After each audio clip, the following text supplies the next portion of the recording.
Selamat datang Bapak Ibu di channel Media Aparatur. Pada kesempatan ini saya akan berbagi informasi mengenai eh, tenaga non ASN ya. Jadi pada halaman media sosial di salah satu Instagram ini ya, DPR RI ya. Jadi untuk Instagram DPR RI itu dari Komisi 2 itu Junimar Girsang, Wakil Ketua Komisi 2 DPR RI ya, mengatakan bahwa ini mendesak Kemenpan itu harusnya konsisten gitu ya dengan Undang-Undang Nomor 20 Tahun 2023 tentang Aparatur Sipil Negara. Jadi beliau ini mendesak dari Menpan bahwa tenaga honorer yang sudah memenuhi syarat itu wajib diangkat jadi P3K tanpa harus seleksi. Dia mendesak. Jadi semua P3K yang sudah memenuhi tenaga non ASN yang sudah memenuhi syarat itu harus diangkat P3K tanpa harus seleksi gitu.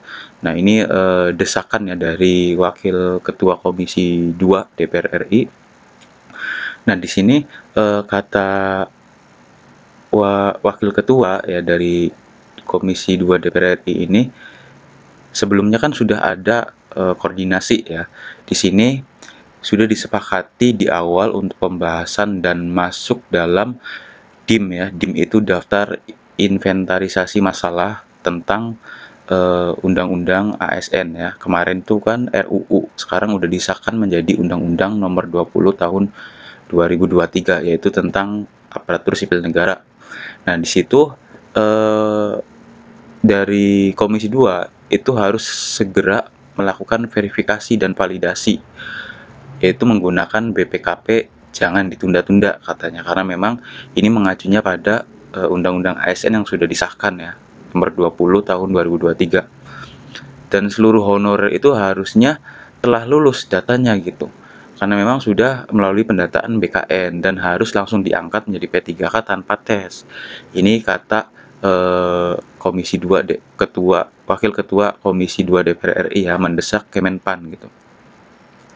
Nah, dari daftar inventarisasi masalah tentang Undang-Undang ASN ya. Jadi kita coba memahami dulu tentang Undang-Undang ASN ya. Nah, kenapa bisa dari Komisi 2 ini kenapa bisa mendesak gitu Kemenpan? Karena memang Undang-Undang ASN ini udah disahkan, udah masuk ke daftar inventarisasi masalah ya, termasuk pengadaan dan kebutuhan P3K yang tenaga non ASN ini tanpa tes, tapi tidak segera dilaksanakan gitu. Sedangkan kalau mengacu pada eh, manajemen ASN itu harusnya bulan November itu selesai gitu ya, peraturan presiden kalau nggak salah, atau peraturan pemerintah gitu tentang undang-undang tentang ASN ini udah tuntas harusnya ya, tentang honor ini harusnya tuntas di tahun ini harusnya gitu ya. Tapi di sini ada Undang-Undang ASN, jadi kita mengacunya fokusnya ke Undang-Undang ASN yang terbaru nomor 20 tahun 2023.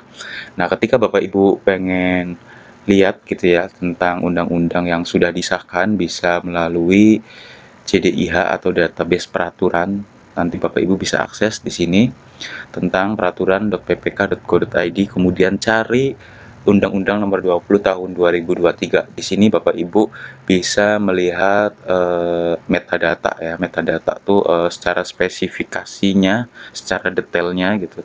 Nah, di sini sudah diberlakukan pada 31 Oktober 2021. Artinya sudah mulai di direalisasikan harusnya ya. Nah, Bapak Ibu bisa lihat hukum administrasi negara. Nah, untuk lebih kita menindaklanjuti tentang desakan dari Wakil Ketua Komisi 2 DPR RI ini mengenai daftar inventarisasi masalah ya Undang-Undang ASN ini, kita langsung aja ke bahan yang sudah saya siapkan. Ini contoh salinan dari Undang-Undang Nomor 20 Tahun 2023 ya.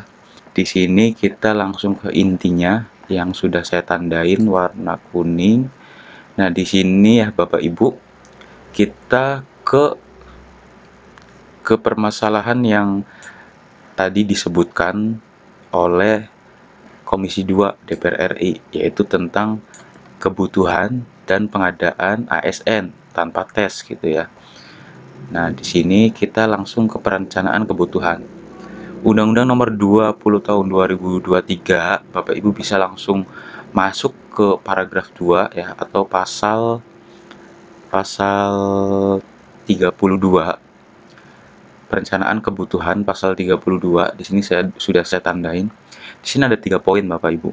Menteri menetapkan kebijakan perencanaan kebutuhan pegawai ASN secara nasional berdasarkan prioritas nasional sesuai dengan rencana pembangunan jangka menengah nasional serta dengan pertimbangan kemampuan keuangan negara.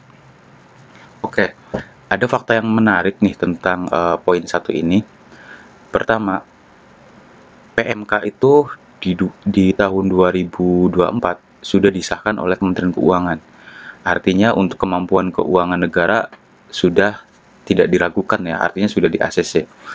Kemudian untuk kebijakan perencanaan kebutuhan pegawai ASN secara nasional ya, berdasarkan skala prioritas. Artinya dari Kemenpan dan BKN, ini yang menjadi skala prioritas kebutuhan nasional jangka menengah sampai jangka panjang itu adalah tenaga pendidik dengan tenaga kesehatan. Ya, artinya sudah ada mapping gitu ya. Ini poin yang pertama. Poin yang kedua, kebijakan perencanaan kebutuhan pegawai ASN sebagaimana dimaksud pada ayat 1 merupakan panduan bagi instansi pemerintah dalam menyusun kebutuhan pegawai ASN. Nah, di sini adalah patokan untuk di sini maksud dari instansi pemerintah. Instansi pemerintah dimaksud sini yaitu Kemenpan dan BKN untuk melakukan pengadaan apa ya? peraturan pemerintah gitu ya. Ini nanti ngacunya ke sini PP gitu ya. Ini PP. Undang-undang itu induk dari hukum gitu ya. Kemudian di bawahnya itu kan ada PP, ada surat edaran, ada Kepmen gitu ya. Nah, di sini bisa mengacu ya. Nanti kita akan bahas, saya sudah siapkan materinya gitu untuk pengadaan rancangan peraturan pemerintah itu dengan DPR dan DPD ya, DPD RI. Kita langsung ke poin 3 atau ayat 3. Instansi pemerintah menyusun rencana kebutuhan pegawai ASN sesuai dengan kebijakan perencanaan kebutuhan pegawai ASN sebagaimana dimaksud pada ayat 1. Yang sudah kita tahu bahwa dari P3K tahap 1, tahap 2, kemudian ada perencanaan prioritas 1, prioritas 2 ya, kemudian ada macam-macam lah. Ini bagian dari induk ya, induk dari teknis manajemen pengadaan ASN ini, P3K. Itu perencanaan kebutuhan. Artinya di sini Bapak Ibu bisa lihat ya, tidak ada yang namanya pengadaan secara tes. Ya, pengadaan secara tes hanya saja memenuhi kebutuhan di instansi masing-masing gitu. Kalau udah sesuai persyaratan tenaga honorer tersebut dan kebetulan instansi pemerintahnya membutuhkan, maka di sini bisa menjadi rujukan. Oke, lanjut ya ke pengadaan. Tadi kan kebutuhan ya, sekarang ke pengadaan. Untuk pengadaan ASN ini ada jabatan manajerial sebagaimana dimaksud dalam pasal 14 dan jabatan non-manajerial sebagaimana dimaksud dalam pasal 18 diutamakan diisi dari PNS. Oke ya, kita lanjut aja. Jabatan manajerial dan jabatan non-manajerial ketentuan dapat diisi dari P3K. Nah, kemudian pasal ketiga ketentuan lebih lanjut mengenai kriteria pengisian jabatan manajerial dan jabatan non-manajerial dari P3K diatur dalam PP. Nantinya ini menjadi rujukan aturan pemerintah ya, undang-undang ini pasal 34 tentang pengadaan ASN atau P3K. Nah, kemudian dari pasal yang tadi ini ada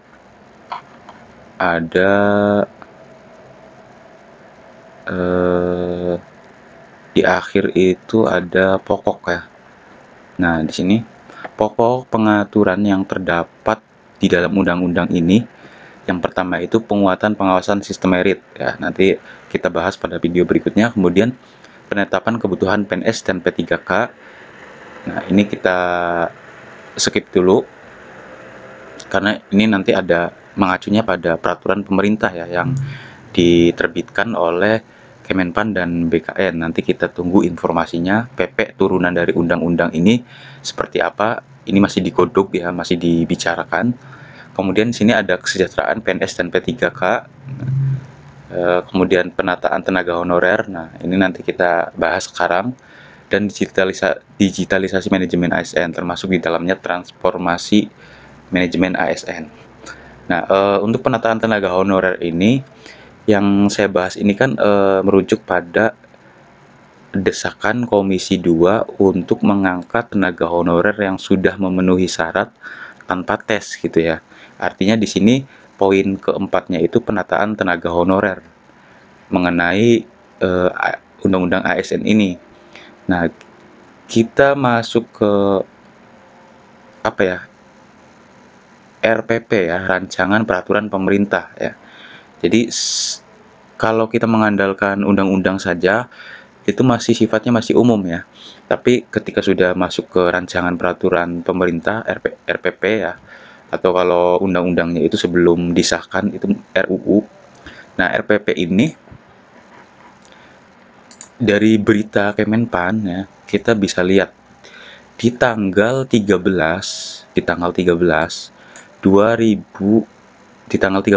bulan 11 atau bulan November 2023 ini Menteri Pan-RB Abdullah Azwar Anas saat rapat kerja bersama Komisi 2 DPR RI ya di Jakarta. Nah, apa yang dibahas Menteri Pan-RB ini? Di sini ada nih. Kita coba nyampe sini ya, satu paragraf. Pemerintah melalui Kementerian Pendayagunaan Aparatur Negara dan Reformasi Birokrasi atau Pan-RB bergerak cepat menyusun rancangan peraturan pemerintah atau RPP setelah terbitnya Undang-Undang Nomor 20 Tahun 2023 ya, yang sudah saya singgung tadi mengenai ASN. Nah, setelah itu ini lagi dibahas RPP nih, bagaimana untuk teknis pengadaan atau penataan tenaga honorer. RPP ini dibagi menjadi dua peraturan pemerintah. Pertama, RPP tentang manajemen ASN. Kedua, RPP tentang penghargaan dan pengakuan. Nah, kemudian pemerintah meminta masukan DPR terkait sejumlah isu substansi dalam RPP itu. Isu substansinya itu sudah dikemukakan ketika rapat koordinasi di awal-awal tahun ya kalau nggak salah. Itu sudah termasuk ke dalam inventarisasi masalah Undang-Undang ASN ya yang sudah disinggung oleh Wakil Ketua Komisi 2 DPR RI. Nah, kita lanjut. Di sini untuk Menpan ya itu sudah mengemukakan gitu ya bahwasannya Undang-Undang ASN telah disahkan. Nah, hari ini kami bersama DPR membahas berbagai aspek untuk dituangkan dalam aturan turunannya. Nah, ini aturan turunannya itu dimaksudkan PP ya, peraturan pemerintah Kemenpan RB. Nah, di sini kita bisa lihat ini isinya sama ya, substansinya sama dengan undang-undang ASN tadi. Nah, setelah tanggal 13 mengadakan rapat kerja bersama Komisi 2 DPR RI, maka di tanggal berikutnya ya ada keseriusan dari Menpan RB ya untuk mengebut ya, untuk mempercepat tentang pengadaan P3K ini atau penuntasan honorer ini. Di tanggal 14-nya bulan November tahun 2023 ya, ini Menteri Pan RB Abdullah Azwar Anas dalam rapat kerja dengan Komisi 1 DPD RI. Tadi kan DPR ya, sekarang DPD gitu.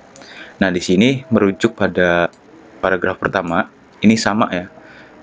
Substansinya sama tentang membahas RPP manajemen ASN sebagai aturan turunan dari Undang-Undang Nomor 20 Tahun 2023 tentang ASN ditargetkan selesai dalam beberapa waktu mendatang.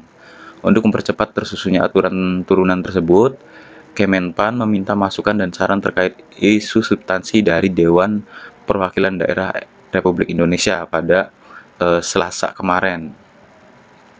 Isu yang dibahas ini substansinya ya tentang salah satu isu utama yaitu penataan honorer non ASN yang penataannya terus dilakukan. Untuk masukannya itu terima kasih.